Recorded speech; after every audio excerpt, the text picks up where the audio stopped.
Welcome. On behalf of the Wilmington Center for Education Equity and Policy, I welcome you to this virtual conversation focused on the new and exciting Delaware State University Early Childhood Innovation Center. My name is Lynn Howard, and I am a co-lead of the Wilmington Center along with my colleague Ray Jones-Avery and a stellar steering council including James Simmons, Chief Equity Officer at the Delaware Department of Education, Tamara Smith, Delaware Director of Teach for America, Dr. Shelley Rouser, Head of the Education Department at Delaware State University, and Jen Tompkins, CEO of the Metropolitan Wilmington Urban League. The Wilmington Center is a think tank focused on the singular mission of ensuring that children in the city of Wilmington receive an exceptional education, utilizing the prongs of advocacy, community organizing, and research.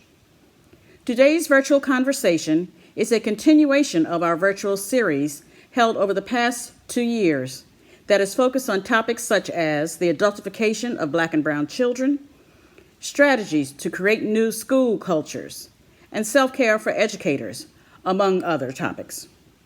About 5 years ago, we commissioned the Edunomics Lab at Georgetown University to study the school funding system here in Delaware. This study found that the urban schools in Delaware are less well-resourced than the suburban schools, that teachers are less tenured, and that the Delaware school funding system needed significant updating. No surprises there, but it only strengthened our resolve to continue our work.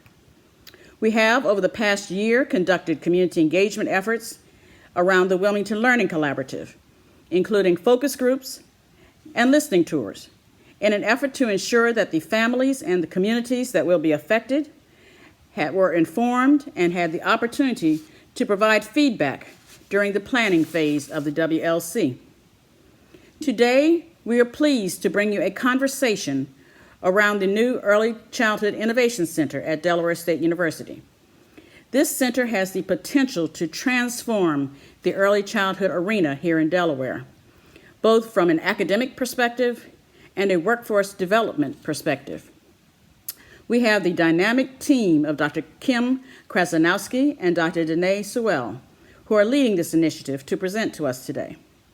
So if you are an early childhood educator, if you want to be an early childhood educator, if you want to progress in your profession as an early childhood educator, and want to ensure that our children in Delaware have access to high-quality early childhood education delivered by highly qualified educators, you need to be a part of this conversation, and we're glad that you are here. I'm going to introduce our presenters for today and turn the program over to them. I encourage you to make use of the chat for questions, suggestions, and feedback based on what you're hearing. We will be monitoring the chat and will get to as many of your questions as we can at the conclusion of the presentation. Dr. Kim Krasanowski is the Executive Director of the Early Childhood Innovation Center at Delaware State University. She has over 20 years of experience in early learning as a former early childhood teacher, center administrator, higher ed department chair, faculty member, and policymaker. Previously, she served as the Executive Director of the Office of Early Learning at the Delaware Department of Education, where she provided leadership to, among other things, the state's Quality Rating and Improvement System, which many of us know as STARS. Dr. Danae Sewell serves as the Early Childhood Innovation Center's Initiative Officer at Delaware State University. She formerly held the title of Director of Delaware State University's Early Childhood Laboratory School, with over 20 years of experience as a parent, educator, and administrator, and believes in the power of consistency, transparency, accountability, and collaboration. Ladies, the floor is yours, and thank you for being with us today. Thank you, everyone. We are very excited to be here today. My name is Dr. Kim Krasnowski, Executive Director of the ECIC. I am thrilled to share all the exciting work we have planned for the state of Delaware, and specifically for the early childhood professionals that do this very important work each and every day. So we are excited to get started and tell you and show you the work that we've been planning over the past few months for Delaware. So next slide, please. So today we're going to be talking about the Early Childhood Innovation Center, as we like to call it, the ECIC.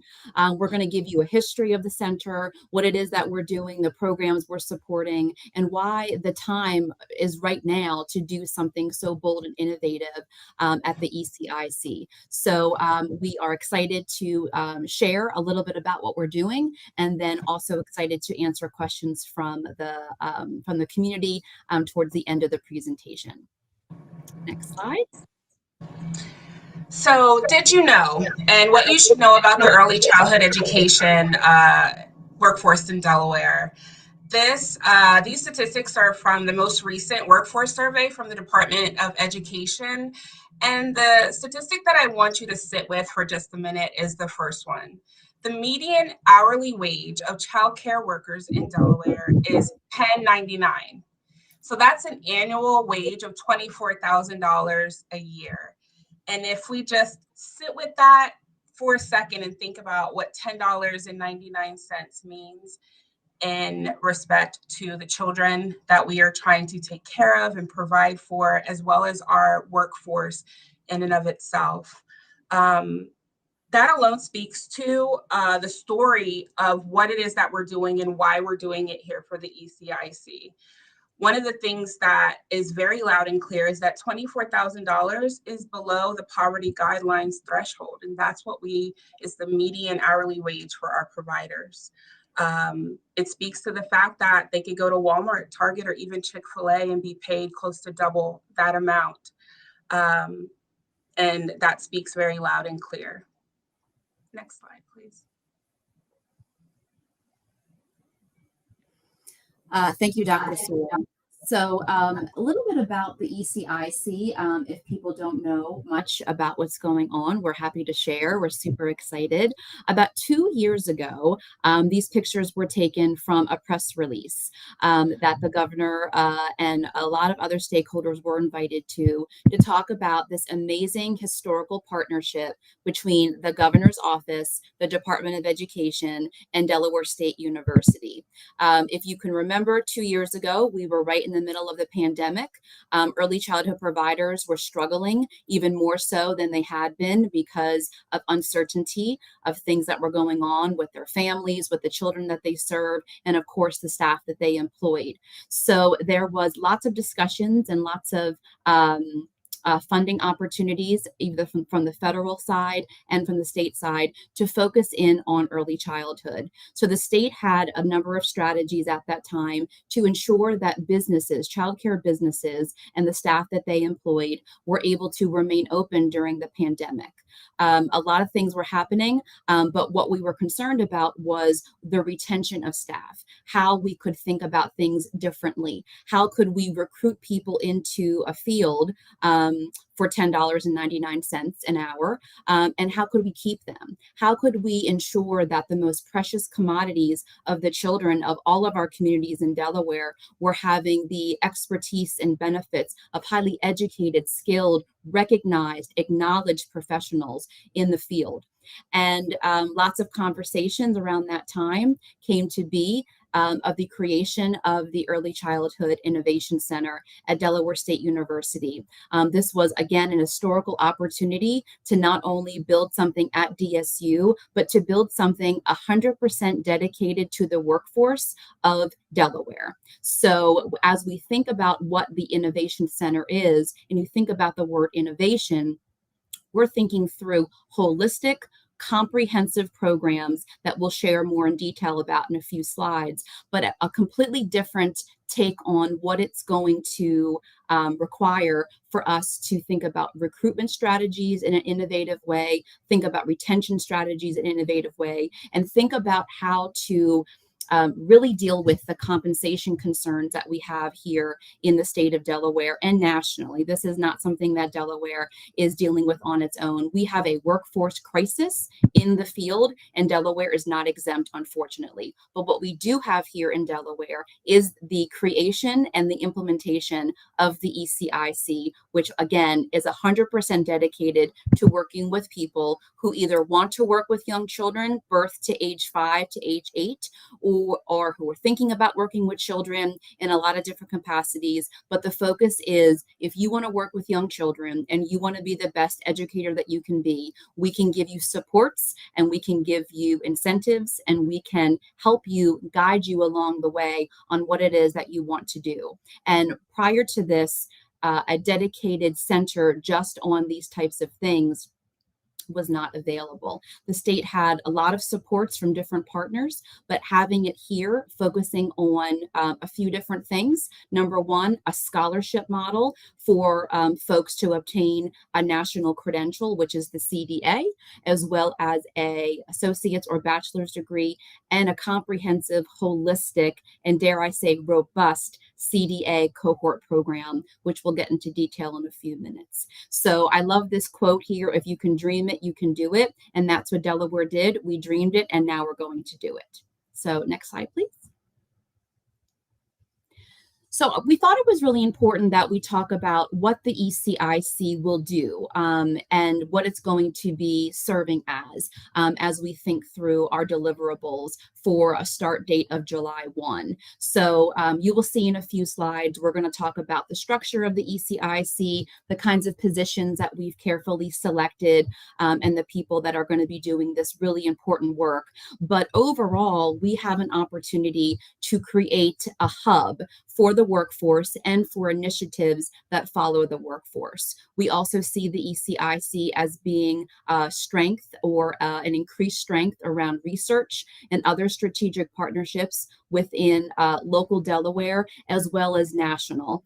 We do see this model as being not only a Delaware model, but also being a regional and or national model. If other states can get together and think about prioritizing funding or reprioritizing funding for early childhood, they too may be able to think through having their own innovation center or their own center dedicated toward workforce initiatives. It was a very bold step that the state decided to do this, and we do not take that lightly. We understand that there are lots of other supports happening, lots of great partners in the state of Delaware focusing on the workforce, and we have an opportunity to build and layer upon that with some very specific deliverables and very specific kind of frames of thinking around what's going to be different this time in how we support our stakeholders and the professionals that we are aiming to include in our programming. So that looks like having multiple voices at the table embedded in intense stakeholder engagement and feedback practices. It makes no sense for my leadership team or our larger team to sit in a room and design programs without constantly talking to the people who are in the field doing this work. If what I or Danae thinks would work in a classroom may not be exactly true, but once we bring those voices to the table, and I'm talking about voices of all positions, administrators, teachers, cooks, bus drivers, whoever's supporting families in a program, we want to talk through, because there may be different types of supports that need to be altered or modified to meet everyone working with children. So when we say ECE professionals, we really are trying to create a program where everyone feels included, everyone has accessibility, and that the programs that we are doing right now will grow and become more depending on the needs of the state and the needs of our stakeholders.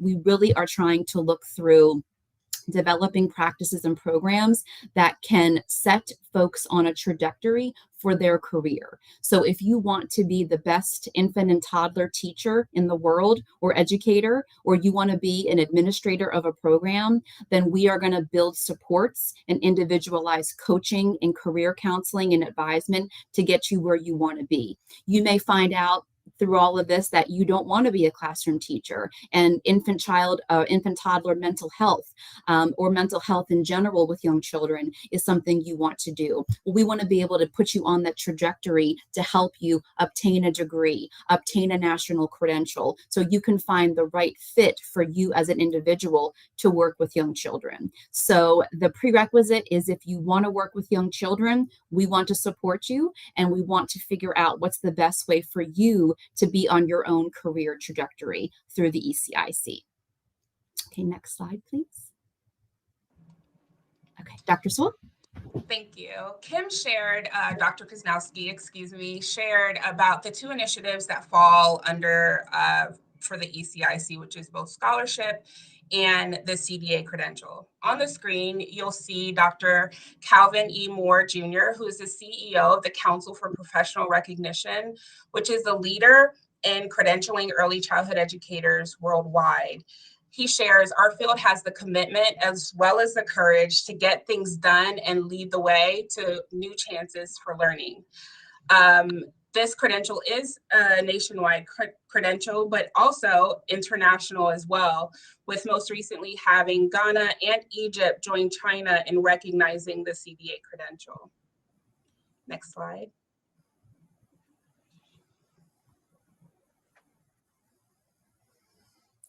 The ECIC team is really excited to be here. And I know I can't see everyone on the screen. I can't see anyone on the screen besides myself and Dr. Sewell, but I know my team is on here watching what it is that we're doing, because they are thrilled to be on this journey with us. It was a deliberate, unapologetic decision to hire and recruit people to be on this team that understand and are dedicated to creating change, and who deeply understand the history, the racial and the funding barriers that affect these providers and these professionals every single day.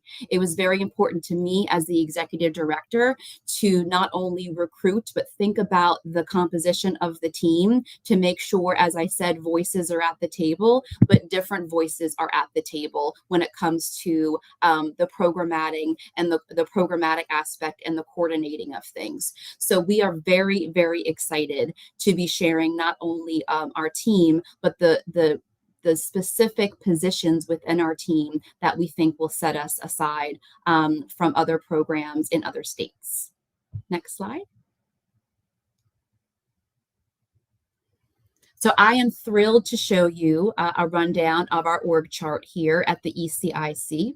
And you can see very carefully that under Dr. Sewell, under the ECE initiatives team, we have someone who will be focusing on coordinating all of our CDA, our Child Development Associate initiatives. Now, as we mentioned before, the Child Development Associate is not an associate's degree. It's a national credential. And Dr. Moore, in the previous slide, has said that Delaware is not only a partner, but a premier partner in this. So we've been working with the council to ensure that we have their full support, and they know that our partnership towards the state of Delaware is essential. So he often says that the CDA is the first best step. And I really love that quote, because for a lot of professionals in our field, getting a CDA is the stepping stone, is the jump off point. So once they have felt that success in getting that national and international credential, they are now more prepared in confidence, in skill, and rigor to move on to the next stage, whether that's going to be an associate's or bachelor's degree. So we have someone who is going to be coordinating all of our work around the CDA, and that person is Dion Patterson. We don't have pictures. You will see her, see all the people as we move forward, but I think it's important to share the folks who are on the team, because some of them, I hope, will be familiar names in the community. So Ms. Patterson will be coordinating all of our CDA efforts, which include our robust CDA cohort program, which we'll talk about in a second. We talked about scholarship, our scholarship program. program is going to be statewide.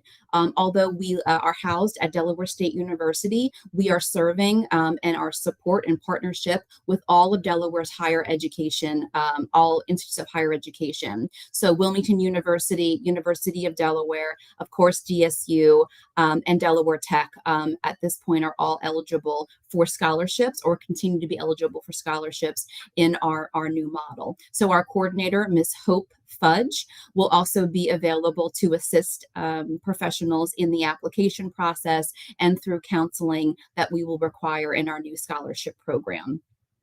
We have a robust career advisement model that we will be presenting and marketing and recruiting through. And the person behind that is Charles Anderson. Very excited to have him on our team. We will be individualizing all of our career advisement to make sure you're on the trajectory and on the path that best suits you. Sometimes you don't know you need to be on a path. Sometimes the path that you're on is not the right one for you for the time in your life. And sometimes you have to go on two different paths to converge into one. So through our career advisement model, we'll be making sure that people know what their options are and know how to get there.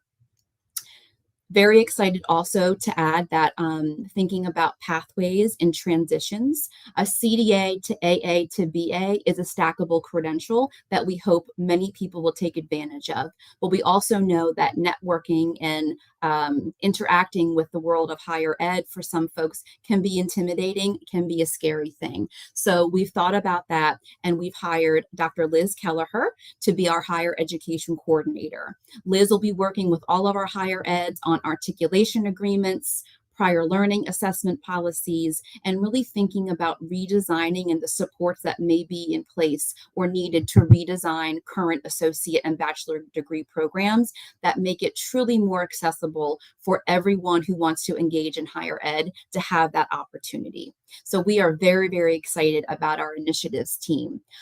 We have an operations team, and again, carefully thinking about how all of these positions impact and what they could do for the community. So we have an operations officer, Miss Marcy Pate, who's on this call, I believe. And Marcy is responsible for the operations team. We have an operations coordinator, Miss Jennifer Marsh, who will be available to work on systems. We are thinking through making sure that people have a one-stop shop at the ECIC. So all the great work that the state has done, the Office of Early Learning, the Department of Education, in thinking about thinking through a registry and a bonus program and really aligning a data system, we are going to be aligning our system to that. So the hope is that it's a one-stop shop and you enter through one system and you can access scholarship, career advisement, incentives, so on and so forth. We also have a research data and reporting coordinator to tell the story of the ECIC. It's going to be embedded through data decisions. And we're very, very concerned, not concerned, we're very, interested is a better word, to think about how research and the data on our programs will impact change and show the story of the success that we plan on doing. So Dr. Piale Roy will be focusing on our data and a reporting coordinator. And then we also know we have to share the story, and we have to share the story in our communications and our marketing plan. We have hired Kareem Ross as our communications and marketing coordinator, and you will soon start to see social media, our websites, really thinking about different ways in which we can gravitate toward people so they understand the work that we're doing. So you will start to see a lot more of our communications aspect be coming out soon in preparation for our start date of July 1. So we've been prepping and planning and getting our team together to make our July 1 deliverables, and that's what you'll continue to see us doing. You'll be seeing more information starting in March, all the way up to the end of June. So then we have a rollout of July 1.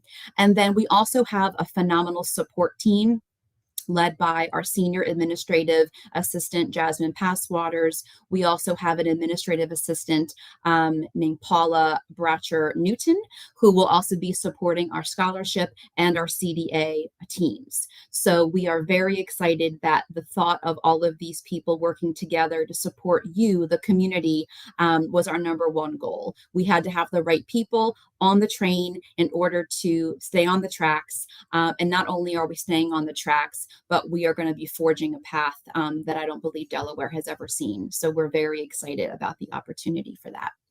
Okay, next slide. So as you've heard Dr. Kusnowski share about the CDA, Dr. Moore, the things that we're wanting to do for the community, it really starts with holistic and comprehensive support, which is not anything that's new, but putting it together for the workforce in the way in which we're doing it is what makes it so innovative. So when we think about the Early Childhood Innovation Center and how we're going to meet the needs of the community, we are thinking about technology in the form of laptops and just having that access. We are thinking about milestone stipends, which are real money, meeting the workforce where they are and congratulating them on both small successes and large successes. We're thinking about transportation, bus passes, rideshare. Are we making sure that our community in different parts of Delaware are able to get to the places, get to the CDA cohorts, get to the college for courses that are offered at various times? Mentoring and coaching, as Dr. Kusnowski shared, we have a career advisor that is going to meet the workforce where they are, letting people know that you don't have to worry alone and you don't have to walk this walk by yourself is going to be very, very important to meeting the needs of the workforce. And that's what holistic supports we're talking about. On-site childcare. As a single mom myself, when I had to go to school and figure out what I was going to do with my child when I got off of work at 6:30 and school started at 7 o'clock, what was I going to do for food? What was I going to do if the babysitter decided that they were not able to watch my child or a friend was no longer able? So having on-site childcare is going to be crucial. That's how you support the workforce who's taking care of our children, by giving them options so they don't have to worry alone. Career advisement, having materials and supplies, and even a one-on-one navigator and support. So that way, when you go to the administration office and you're trying to register for classes, you don't have to do it by yourself. You can call your navigator, you can call for additional support. And this is for everyone that's seeking a CDA credential, an AA degree, or a bachelor's degree in early childhood education.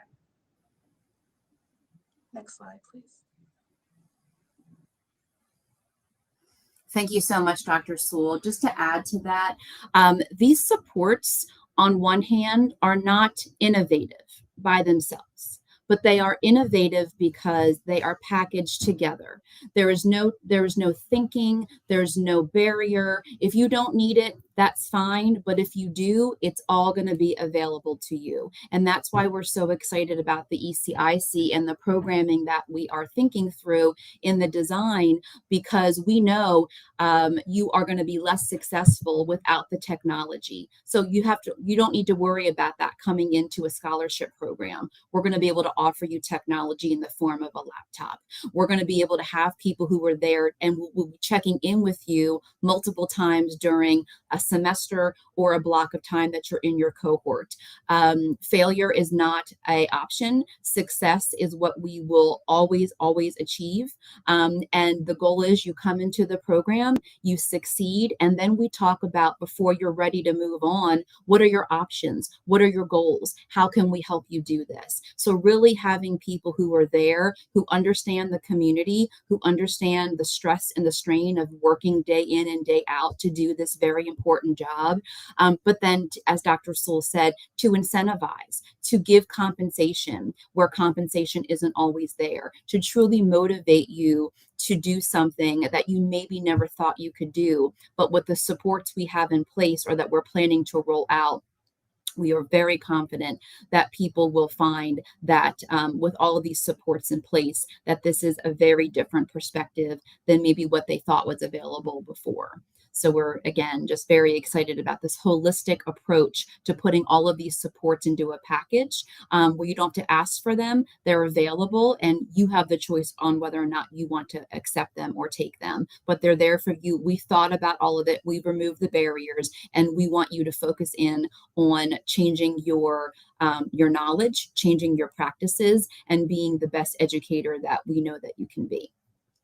I talked a little bit about the coordination around, the higher eds. And just again, just wanted to make sure, and I want to touch a little bit more on the ECE Navigator program and innovative linguistic programming. We know that Delaware is made up of different languages, different people, different backgrounds. And our hope is that we will be working with our higher eds to think through removing some barriers for people who need other language availability for programming. So, and really thinking about different affinity groups, not just language, but different affinity groups. Are there males out there who want to be involved in early childhood? Well, we can design supports that are better for you. Are there Spanish-speaking cohorts that need to be formed? I think absolutely. Haitian Creole, absolutely. There might even be other languages that make up the different communities in the city of Wilmington and beyond. We have the availability now to think outside the box and to say we have a group of people who want to be early childhood educators. We have they speak a language other than English. How can we think through how we can do that? And the Council for Professional Recognition, the one that offers the CDA, has already thought through this. They have multiple languages available that can be a benefit and a support for our different communities. So we would never want a linguistic or a language barrier to be in place because we aren't able to provide specific programs. So again, just being open to the idea that we know different groups are out there that may want to be involved in early childhood, and we want to try to support them any way that we can. And then the development of an ECE Navigator program, which acts as a navigator and an advocate for individuals going through higher education. If you've never been through the financial aid process, it's a very intimidating process. There are phrases and words and things that people just don't know about, and there's no handbook. There's no one to walk you through what this means. Our hope is that we will be developing a navigator program that really assists people for when they need it, helping them understand what's the best choice for them, helping them navigate seamless transitions as they go from this to this to this in a way that's supportive and holistic. So the higher ed coordination is essential in this because we know that for students not only to enroll in a program, but to stay enrolled in a program takes a lot of support, effort, and energy. So our higher education team will be looking at what are some ways that the ECIC can support that, and what are some ways that through student feedback and stakeholder engagement, we can make some realistic and meaningful changes to those programs. Okay, thank you. Next slide. Okay, Dr. Sewell. Thank you. And looking at the journey to success, I think it's important to note the models and the programs that have worked, and that the ECIC isn't just showing up and this is what we're going to do. We're talking to stakeholders, we're connecting. And what stands out most importantly is listening to those with the lived experience. That is one of the things that I feel like is most important, having those with the lived experience at the table. And what you see on the screen are 4 quotes from educators in the workforce here in Delaware. And the 2 that really stand out to me and that I connect with are focused around a coaching model and focused around the cohort model. Miss Catherine, a toddler teacher, shared, "I transformed into a whole new person. I've been reborn to be the teacher I was supposed to be rather than the teacher that I was." And that takes those supports. It takes someone that is committed to your success, that is unwilling to let you fail, that I'm going to be here with you through it all. The barriers don't just disappear. They're still there, but it helps when you have a group of people or someone on your team that is rooting for you in some of your toughest moments, that says, we're going to get to the other side of this, or we're going to do so together. Miss Shirley, another toddler teacher, shared that children can do more than what I ever gave them credit for before, highlighting the understanding and the knowledge that we are human scientists. We are watching children from 6 weeks all the way up from birth to second grade in some cases, where we see them grow, we see them learn. We are there as they're taking, sometimes their first steps. Some of them are picking up on languages as we sing La Raña Pequeñita at circle time. We don't often give children the credit that they deserve. They are truly sponges. They are truly an example of what it is that the future could be. And we really have to start there. Frederick Douglass has a quote that it's better to raise strong children than it is to repair broken men. And you need strong educators with that same foundational support to instill that into children as they're working with families, as they're working with their co-teachers, as they're working to better themselves and to increase their own professional development and quality. Next slide. Thank you, Dr. Sewell. I love those quotes, and I think it really captures the benefit and the essence of what it is that we are striving to do here at the ECIC.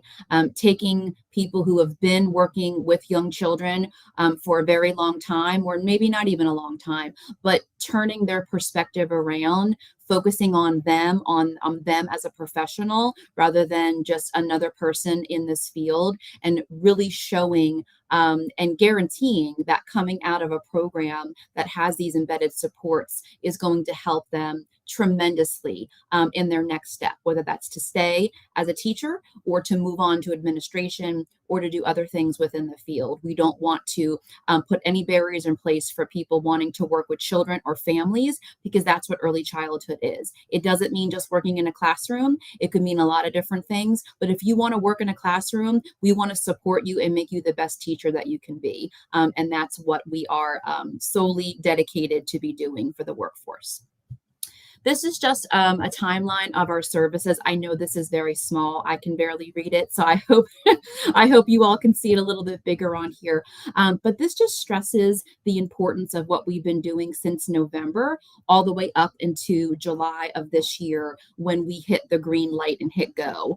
We are hitting small green lights as we go along, but July is the official unveiling and start of our program. So you can see over the past few months, it's really been researching, talking to other states, talking to stakeholders, gathering feedback on what they would like to see in programs moving forward. We are not reinventing the wheel, we're just making it better, right? So, we went from a horse and buggy to the beginning of a car to, what we have now, right? So we're not reinventing the wheel, but we are adding things to the wheel, if you will, that will only make it better for people who are accessing the services. We also are focusing on our identity, our branding. We want to make sure that people know where we are, how to get in contact with us, the services that we provide, and opportunities like this allow us to start having that conversation and building that within the community. We will have a website, we will have social media, we will have a marketing campaign that we will need everyone's help getting it out to the community to make sure people know that the ECIC is here and the programs that we have are available. So the past few months have really been about that. And of course, recruiting the dream team, as I call them, to come and work for the ECIC. We were very excited last week. We welcomed 8 new people onto our team. And we really do feel that they are the right people at the right time to do this very hard and important work. So moving forward to March to May is really a very important pivotal time for us. We will be finalizing our branding, finalizing all of our programs, getting all of the approvals that we need to move forward, aligning systems, getting the word out to people so that they understand what it is that we're doing. We will be putting together recruitment campaigns, marketing campaigns for our partners, because although the ECIC is in charge of, let's just say, the CDA cohort program, we will need partners in the community to act as liaisons and cohort partners for us. So you'll be seeing very quickly a rundown in the future of what that looks like and what that means to be an ECIC cohort partner. We would love to have tons and tons of partners up and down the state. We want to start off strong and grow over time because our program is intense. is robust, is holistic, but it also creates success. It's a model that creates and demands success for the people who are in it. So our partners have to be in tune to that and understand what it is that we're doing, because this is not a model where people come in and get to choose what programs they want and the supports that they want. They can, but it's embedded into it. And sometimes people don't know the supports until they're faced with them. So it's a high touch model. It's a high communication model. It's about really talking to the people to understand what the barriers are before they hit it, and then thinking about the incentives and the programs and supports that we have to eliminate or to bypass some of those. In June, we will really be getting down to the wire when it comes to making sure people go through our application process for our scholarship. If you are currently receiving a scholarship, there will be no disruption to your trajectory in getting your courses done. You'll just see that there'll be a shift, and we'll be communicating that out to people. Everyone will have to go through an application process to become an ECIC scholarship recipient, but that will not affect you moving forward with your classes. So for students, they should not see a disruption. And for new people coming in, we want to make sure that you are well prepared with the information that you need to be your best person and to be successful in your journey through CDA, AA, or BA. And as I mentioned, I'm not going to read everything on here because it's tiny, and you can also probably read it too.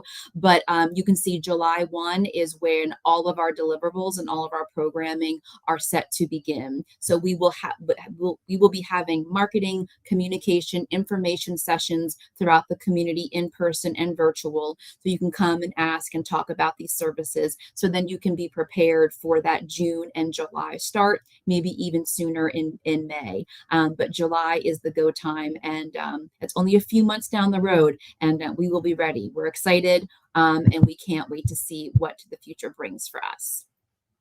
Next slide.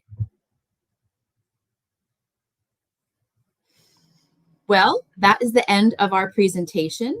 We hope that has at least answered some questions, but we do know that we have time for questions specifically on the programs. On behalf of myself and Dr. Swell, we say thank you. Please stay in contact. This is both of our emails right here. If you have questions today, later, next week, we're always available to hop on a Zoom, talk to you personally, come meet with you. We're very excited and honored to be in these roles, and we truly cannot wait to unveil all of the programs that the ECIC has planned for the state of Delaware and for the workforce. Again, the sole purpose is to make sure if you want to work with young children, we have a pathway for you. We will support you. We will cheer you on. We will help you think about all the incentives, compensation, whatever it is to make you feel like you're the best person and doing the best job that you can do. We want no barriers in place, and we're very excited. So on behalf of us, again, thank you for the opportunity for presenting, and we'd love to answer any questions you might have.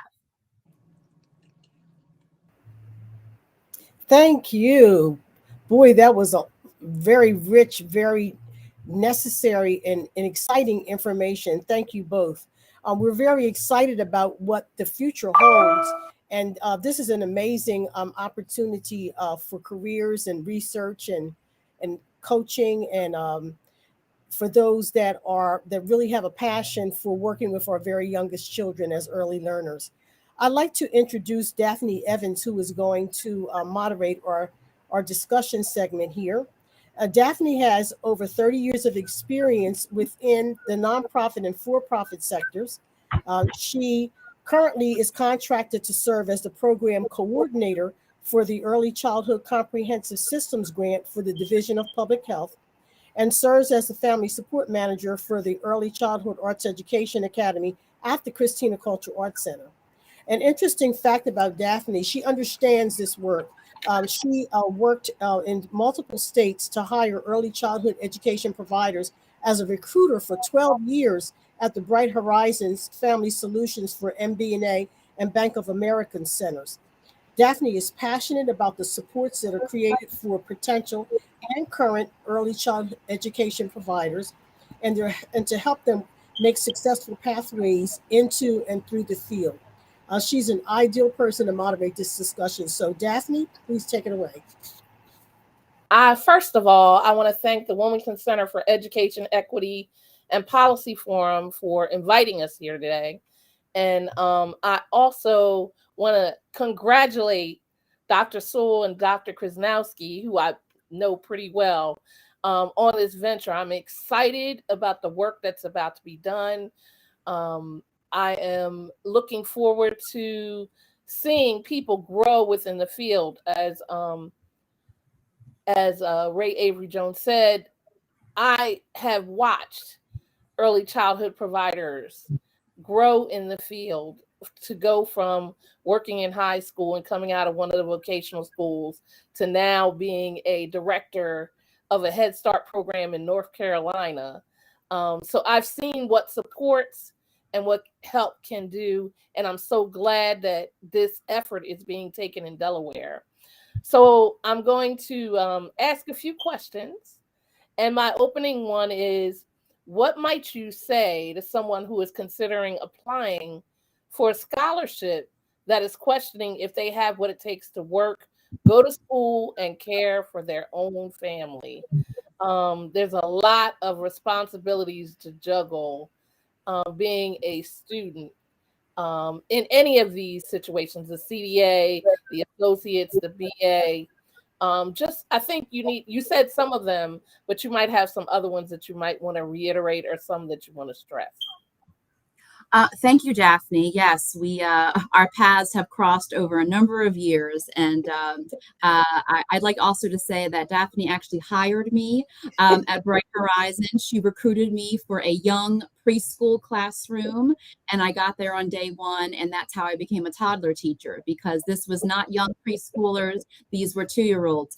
And you know what? Fate had happened that I loved every single thing about it as a toddler teacher. I would say, to your question, this is why we have a robust program, especially around career advisement and scholarship. We have our scholarship coordinator and our career advisor underneath Dr. Sewell's team, who will be working in tandem. So we want to make sure that you are aware of the responsibility, the time management, but also know that we have carefully curated supports in place that we know have worked in Delaware previously with other models, but also through other states that have been successful. So what I would say to someone is, going back to school is hard. It's not for everyone, but you can do it. And you can do it because we have carefully thought through these supports that are going to help you.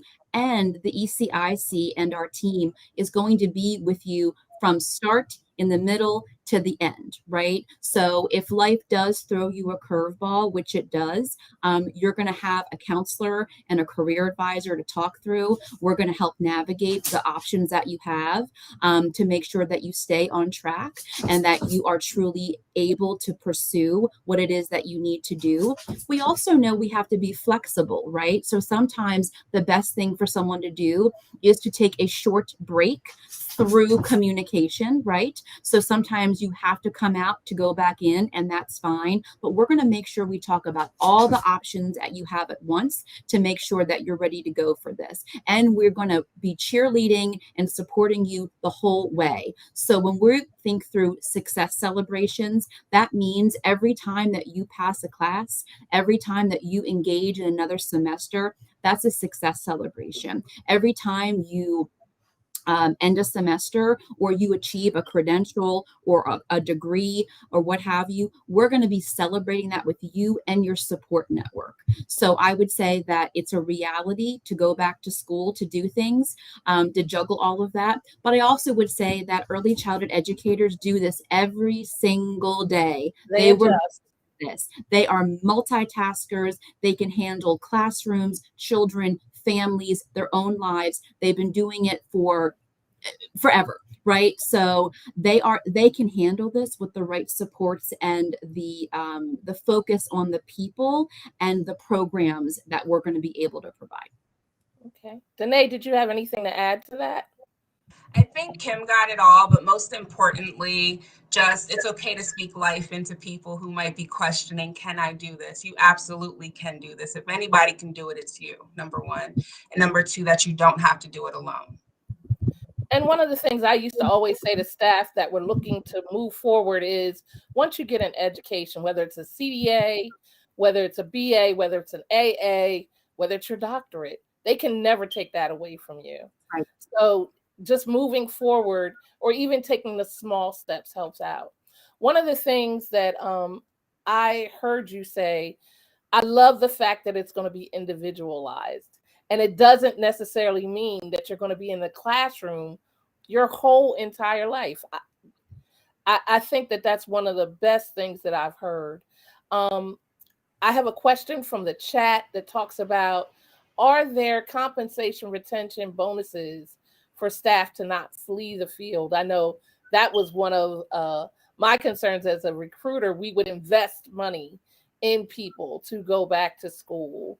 And then they would end up getting their degree and maybe turning to do something totally different. But are there compensation retention bonuses that are involved in the things that you all are doing in these celebrations?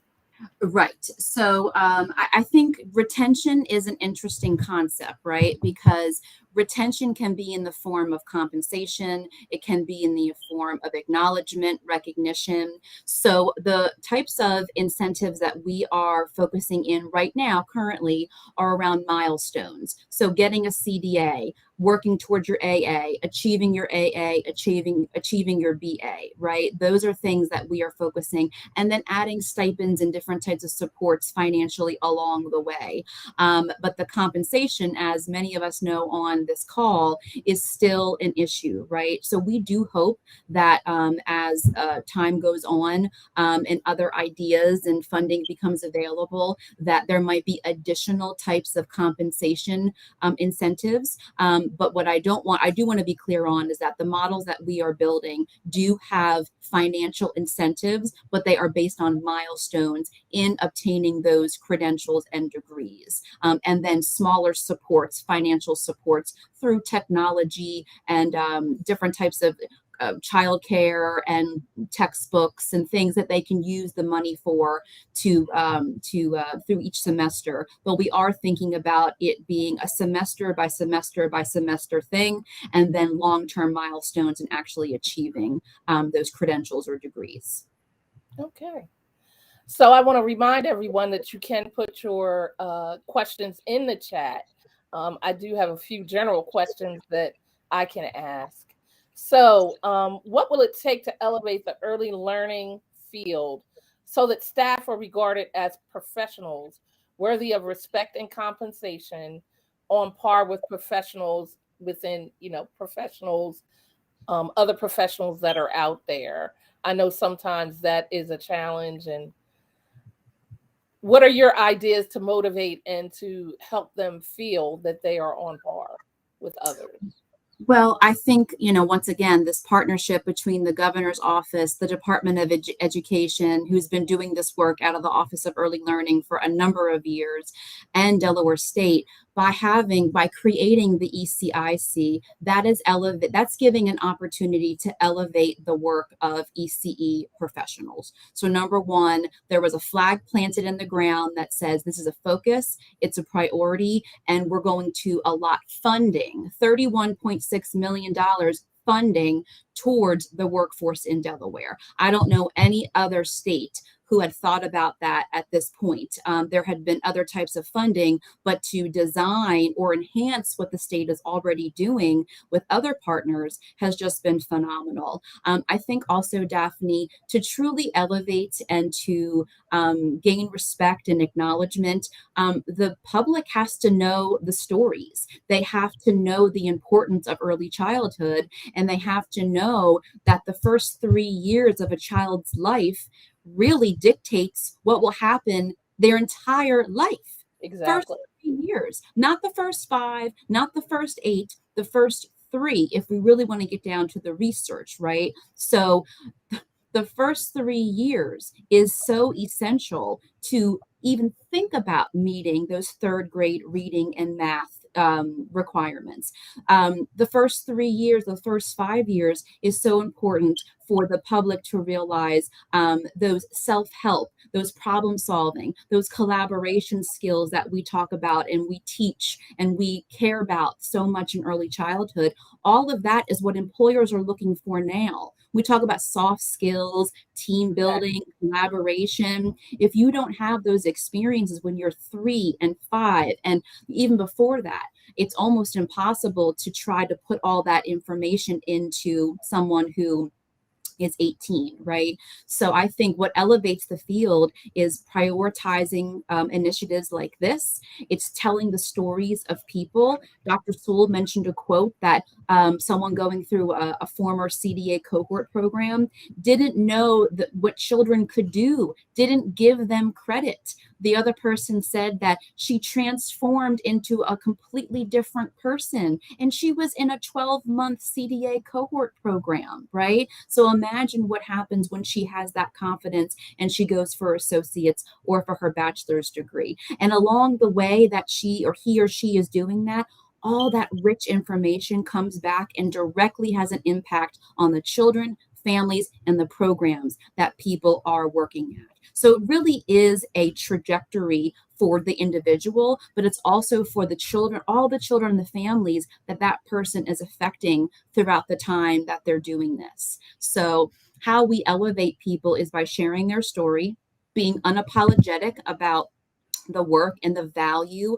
of what 2-year-olds and 3-year-olds and 5-year-olds can do, and then thinking about partnering with other with school districts and with other types of organizations that we can have this seamless pathway, right? You know, life does not begin at 5 years old. No. It really does begin before that, but not all children have accessibility and the opportunity to attend high quality programs. And the staff, that the teachers that they have could be and want to be more, but they haven't had the opportunity to do that. So I can't fix the compensation issue at this point. We're trying. We can't fix the compensation, but what we can do is we can remove barriers to accessibility. We can make people feel appreciated, recognized, supported, and we can give them incentives along the way so their individual path is paved for them.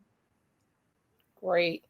And I really need to stress that is definitely how, laying that foundation for them to go into the school districts, for them to go into kindergarten is so essential. So, Dr. Sewell, is the current less than desirable wage evidence of gender and racial inequities towards Black and brown women, how does that affect us and men? Because we do want men in the field. What is the wage? What do you think that impact has on Black and brown people who would like to go into this field? At least we forget the history, right here in the United States. I think it's no secret that the intersection of race, gender, patriarchy all play a role in the hardships that this field faces. And that's why the ECIC, along with the stakeholders that we have, it's important that we give voice to those who have been voiceless for so long, that we are not only taking care of those that are working in the field to take care of other children, but that we put them in a position to be able to take care of their own children as well. We want to change trajectories for the providers as well as for their families. I think that that's very important to note. And in order to do that, those in the field, and specifically Black and brown women and men, need career support. They need career strategy, and they need career advocacy, or there's going to be a continuation of being overworked and underpaid. Okay. So my last question, I just wonder, how can people that are out there become an advocate and add to this discussion that we're having today? I think it's important that people understand how they can get involved, even if they're not in the field. How can we end up and just cheer people on and tell them how to get involved with the ECIC and with these efforts to build an early learning professional workforce? That's a great question. I think number one, just being here shows that you're interested in helping with the change. And if you can tell one person, they will tell one person, and really that grassroots marketing and conversation, we know in Delaware works really, really well. And we're hoping that just for people being here and understanding about this, they will start to see flyers, signs, social media. If I have my way, we're going to have billboards. We're going to have things on buses. We're going to have cars wrapped, carvertized. We don't want anyone who's working or who wants to work in this field not to know what the supports are available. So I think just by sharing with someone helps advocate. We also have great partners locally. The Delaware Association for Education of Young Children is here to advance and support professionals in the field. So being involved in that organization can only help bolster the work that's already happening. And then I also would say, your local legislators and policymakers, people need to understand this is a priority. Children can't vote. Children don't have voices. So we as adults and advocates have to make sure that their well-being and the educators that are serving them have their voices heard. So I think there's a lot of ways to advocate, but simply grassroots telling people, I heard about the ECIC, it's about early childhood, and then we'll take care of the rest. But, one voice going to someone saying this is a priority is fine, but 5 voices makes a difference. 10 voices, people start kind of like raising their shoulders a little bit and saying, ooh, maybe this is a problem. I have a dream that one day someone at Legislative Hall, someone comes down and talks about early childhood, and any bill, any funding, any kind of decision around early childhood, someone's going to say, what do the providers think? How will this impact families? How can we continue to have a robust economy in Delaware when we don't have people who can find childcare, right? My goal is that through our services and our supports, that we're going to be number one discussion for people, and that will then drive decisions moving forward. But just being here, I think, is a true testament to the importance of this work. Okay. So we're going to turn this back over to the Wilmington Center for Education, Equity, and Policy. Thank you. Thank you so much, Dr. Krasnowski and Dr. Sewell. And thank you, Daphne Evans, as well. Again, on behalf of the Wilmington Center for Education, Equity, and Policy, we are delighted that you have chosen to join us. The Wilmington Center is a think tank utilizing the prongs of advocacy, community organizing, and research to focus us around the singular mission of ensuring that children in the city of Wilmington and all children receive an exceptional education. So this virtual conversation is a continuation of the programming that the Wilmington Center is providing. What's next? Join us on Monday, March the 13th at 4:30 p.m. for our next program. Our speaker will be Dr. Darren Rainey Sr. The topic will be in Equitable Curriculum and Instructional Leadership, new master's degree at Delaware State University. Dr. Rainey serves as the program manager for the recruitment and retention of diverse educators at Delaware State University, where he leads the university's effort to recruit, support, and retain diverse educators in the field. Darren leads the Masters of Arts in Equitable Curriculum and Instructional Leadership program. And this master's program is designed for teachers who seek to redesign their schools and the educational system for equity. So that's Monday, March the 13th at 4:30 p.m. Now, these are no-cost programs, but we really encourage folks to get registered in advance. Following March 13th, save the date for Friday, April the 28th. This will be in person for our Educators Equity Summit, Reimagining Recruitment and Retention. We will be at the Route 9 Library in Newcastle. And again, this is a no-cost symposium made possible by the Wilmington Center for Education, the Delaware Department of Education, Teach for America Delaware, Red Clay School District, Delaware State University, and the Metropolitan Wilmington Urban League. We will have national and regional and Delaware presenters on various aspects of what does it take to intentionally recruit and retain educators through an equity lens.